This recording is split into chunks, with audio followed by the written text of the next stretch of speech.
Geographically, the location of the Solomon Islands is very important for Australia.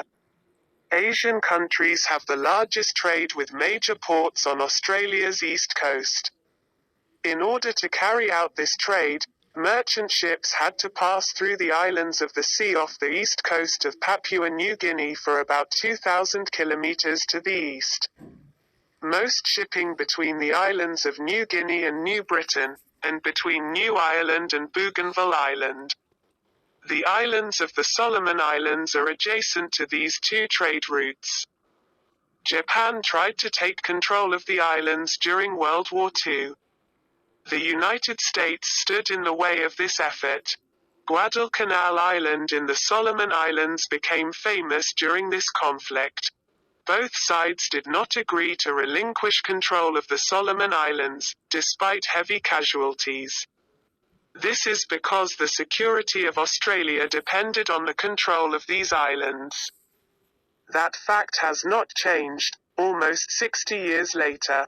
That is why Australia is always concerned about the security of the island nations. The Australian shipbuilder Astle said in October that the Australian government had donated the 13th Guardian-class petrol boat to Papua New Guinea. In 2016, the Australian government ordered 21 patrol boats at a cost of $238 million. These boats are being built for 12 Pacific countries, which will replace petrol boats previously donated by the Australian government. In addition to Papua New Guinea and the Solomon Islands, these 12 countries include Fiji, the Federated States of Micronesia, Tonga, the Cook Islands, Kiribati, the Marshall Islands, Palau, Samoa, Tuvalu, Vanuatu, and Timor-Leste in the middle of the Indonesian archipelago. These tiny countries each have one vote in the UN, but their own security is not in their hands. The diplomatic activities of these countries have always been greatly influenced by Australia.